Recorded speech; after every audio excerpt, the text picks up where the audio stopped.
Telangana speaker ఎన్నికను ఏకగ్రీవం చేయాలని సీఎం కేసీఆర్ భావిస్తున్నారు. ఈ క్రమంలో విపక్షాల ఎమ్మెల్యేలకు ఆయన ఫోన్లు కూడా చేశారు. స్పీకర్ను ఏకగ్రీవంగా ఎన్నుకోవాలని విజ్ఞప్తి చేశారు. అయితే దీనిపై స్పందించిన బీజేపీ, ఎంఐఎం పార్టీలు సానుకూలంగానే ఉన్నాయి. కాంగ్రెస్ మాత్రం తమ నిర్ణయాన్ని రేపు చెబుతామని తెలిపింది.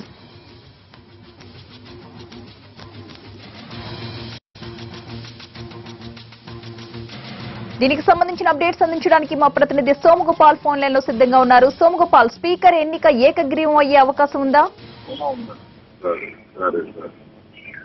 కొద్దిసేపటి క్రితమే సీఎం కేసీఆర్ ప్రతిపక్షకు ఫోన్ చేశారు. పిసిసి అధ్యక్షుడు ఉత్తమ్ కుమార్ రెడ్డి, ఎంఐఎం అధ్యక్షుడు అసదుద్దీన్ ఓవైసీ, బీజేపీ అధ్యక్షుడు లక్ష్మణ్ కు సాయంత్రం ముఖ్యమంత్రి ఫోన్ లో మాట్లాడారు. స్పీకర్ ఏకగ్రీవంగా ఎన్నుకోవడానికి ప్రతిపాదన చేశారు. స్పీకర్ ప్రతిపాదనకు, సీఎం ప్రతిపాదనకు ఎంఐఎం, బీజేపీ అధ్యక్షులు వెంటనే అంగీకారం తెలిపారు. పార్టీలో చర్చించి రేపు ఉదయం తమ నిర్ణయాన్ని చెప్తామని పిసిసి అధ్యక్షుడు ప్రకటించారు.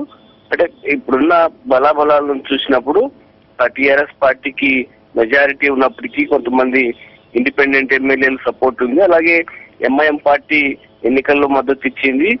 వీటన్నిటిని దృష్టిలో ఉంచుకొని ఒక మంచి సాంప్రదాయాన్ని కొనసాగించాలనే ఉద్దేశంతో సీఎం నేరుగా వాళ్ళకి ఫోన్ చేసి మాట్లాడారు. ఈ గతంలో కూడా చాలా సార్లు ఈ సంప్రదాయాన్ని పాటించారు. అందులో భాగంగా కేసీఆర్ చొరవ తీసుకొని ఫోన్ చేసి మాట్లాడారు. రెండు పార్టీలు ఎంఐఎం అలాగే బీజేపీ ఇప్పటికే అంగీకారం తెలిపాయి. రేపు ఉదయం మరోసారి ఎమ్మెల్యేలతోటి సమావేశం కూడా ఉంది, కాంగ్రెస్ పార్టీ ఎమ్మెల్యేలతోటి. ఆ సమావేశంలో చర్చించి అధికారికంగా కాంగ్రెస్ పార్టీ నిర్ణయాన్ని ప్రకటించే అవకాశం కనిపిస్తుంది. ఏకగ్రీవానికి కాంగ్రెస్ పార్టీ కూడా సానుకూలంగా ఉన్నట్టు మనకు సంకేతాలు అందుతున్నాయి. Pratibha. Right, thank you Somagopal.